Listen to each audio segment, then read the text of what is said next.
En fait, là, notamment au niveau de la chaire, on a beaucoup de réflexions Mmh. autour de ce qui se passe. Donc ça, je dirais pas que ça modifie un engagement, c'est plutôt que ça renforce un engagement. C'est-à-dire que euh, je pense que tout ce qui se passe réaffirme véritablement la posture que j'ai toujours eue, et notamment vis-à-vis des projets, que ce soit les germinations ou d'autres projets, notamment avec, encore une fois, Dorothée ou d'autres personnes qui gravitent dans le même milieu, en fait. C'est euh, c'est qu'il y a une vraie nécessité d'intégrer de façon pleine et entière dans nos économies. Euh, alors, je vais le dire de façon bateau, mais je vais revenir dessus, les enjeux sociaux et les enjeux environnementaux, avec un point essentiel, et qui est vraiment justement ce point aussi de réaffirmation, c'est que euh, la façon de les intégrer compte énormément. C'est-à-dire qu'il s'agit, et ça on le voit très bien actuellement avec la crise du coronavirus, si par exemple on regarde les, toutes ces professions qui étaient invisibilisées, telles que des aides-soignants, des infirmiers, des livreurs, des caissiers, etc., tous les écosystèmes qui sont complètement passés à la trappe dans les économies, la façon de les prendre en compte, hein, c'est de les prendre en compte comme une source de préoccupation. C'est pas juste d'essayer de voir dans quelle mesure ils peuvent créer plus de valeur aux sociétés. Et ça c'est un point absolument essentiel, qui encore une fois a toujours été la ligne directrice de mes travaux.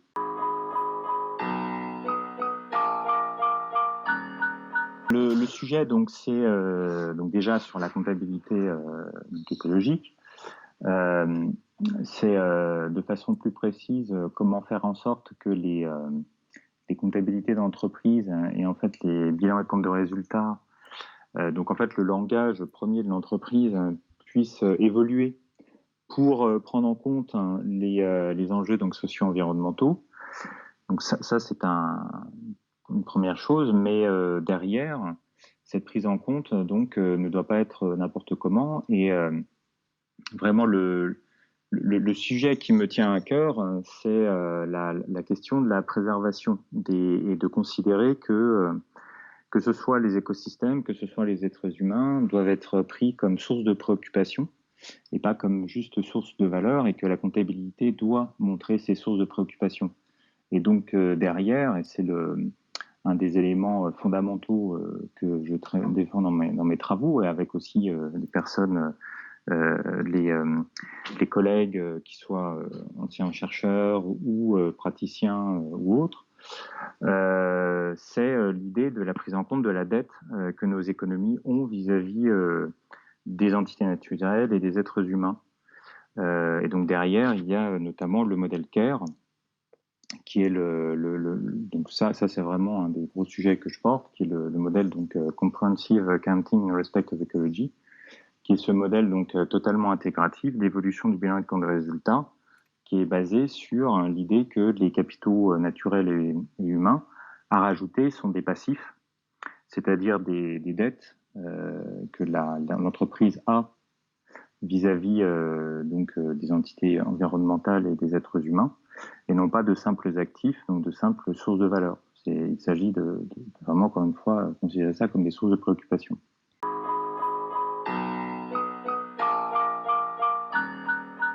Bah, dans l'absolu, c'est comme je disais, c'est un travail qui a déjà été entamé il y a longtemps déjà, avec le forum Biorest, et puis avec le travail qui a commencé à être initié sur la comptabilité. Donc voilà, il y a des réflexions en cours. Donc moi, ce que je dirais, c'est que sur les germinations, j'attends surtout voilà, de poursuivre une réflexion qui s'insère dans d'autres, dans un certain nombre d'autres sphères, comme je disais, il commence à y avoir aussi, alors de façon spécifique sur la question de la comptabilité, une certaine émulation avec plusieurs sphères de réflexion qui émergent, donc c'est poursuivre là-dessus. Et puis de façon générale sur la question écologique, là aussi de poursuivre le travail. Pour moi, c'est à la fois un point d'étape, voilà, dans cette réflexion, voir s'il émerge d'autres choses du fait de la crise du coronavirus. Ça, c'est une inconnue. Je ne sais pas. Mais voilà, c'est un peu en parallèle de la réponse que j'ai faite pour la première question, c'est poursuivre des engagements, en fait.